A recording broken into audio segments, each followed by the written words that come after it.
All right, let's talk about that moment every writer dreads, staring at a completely blank page. It can be pretty intimidating, right? Well, today, we're going to demystify the whole process. We're going to take that blank page and turn it into a powerful short story, or what's known in Indonesian as a cerpen. Think of it like we're grabbing a blueprint and getting ready to build something amazing. So, does this sound familiar?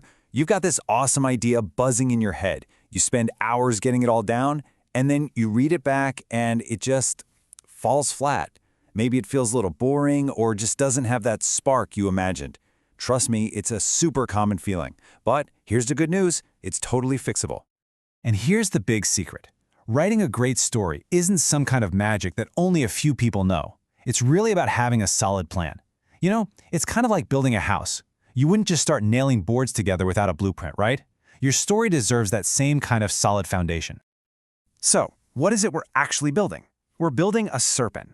And the most important words to remember here are concise and straight to the point. See, a novel can wander around and explore all sorts of different ideas, but a short story is a precision instrument. It focuses on one single powerful moment or idea and aims to make a real impact, fast. Now, the engine that makes every single story go is the narrative, or narracy. And honestly, this is where it all gets simple. A narrative, at its heart, is just a mix of three core things: the events that take place, the characters who live through them, and the conflict that gets in their way. That's it. That's the essential trio that makes a story a story. So where do you even begin?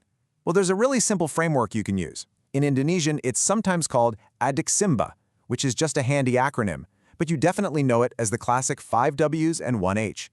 You just ask, what's happening? Where is it happening? When? Who's involved? Why is it all happening? And finally, how does it all play out? If you can answer those basic questions, you've got a rock-solid start. Okay, so our foundation is poured. Now it's time for the fun part, putting up the walls and the roof of our story. We do that using the intrinsic elements. These are the essential building blocks inside every story that give it shape and make it feel real. So here are the 4 main pillars on our blueprint. First, you've got your theme. That's the big idea, the so what of your story. Then you have your characters, or toko. These are the heart and soul of the story, the people your readers will connect with. After that comes the setting, or latar. This is your when and where, the world you're creating. And then holding it all together is the plot, or allure, the sequence of events, the cause and effect that keeps the pages turning. So how do you turn all of this into a real writing process? It's actually a pretty straightforward 4-step game plan. Step 1, figure out your core idea and theme. Step 2, dream up your characters and the world they live in. Step 3, map out what's going to happen, your plot, and decide whose eyes we're seeing it through. And finally, step 4, which is maybe the most important, write it all in a way that feels like you. Now, once you actually start writing, I want to share one golden rule. This is a technique that can seriously level up your writing and make your story feel incredibly alive and real for the reader. And that rule is this: show, don't tell. Just look at this example. Telling is just stating a fact, like, he was sad. Okay, we get it, but it's boring. Showing, on the other hand, paints a picture. His eyes welled up and he looked down in silence. Do you feel the difference? We aren't just told he's sad, we experience it with him.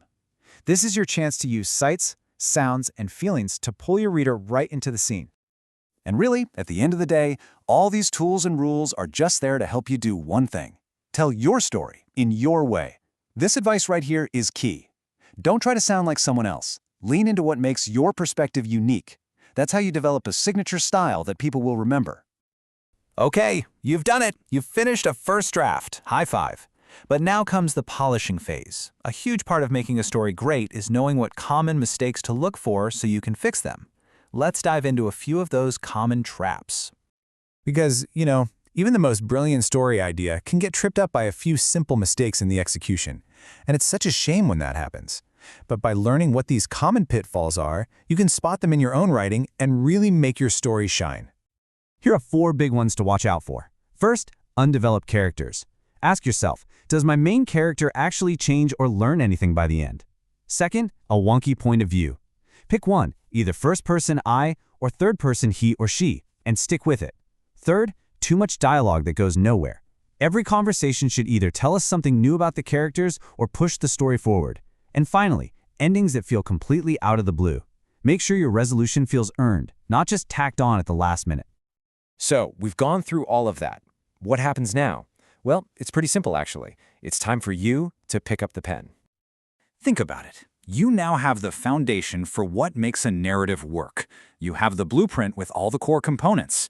And you have the tools, like show, don't tell. And you even know what common traps to avoid. You literally have everything you need to start building incredible fictional worlds. The only ingredient that's still missing from this whole equation is your voice, your unique perspective. So, I'm going to leave you with this one question. Your life, your imagination, the way you see things, nobody else has that. It's completely unique to you. So what's the story that only you can tell? Now go write it.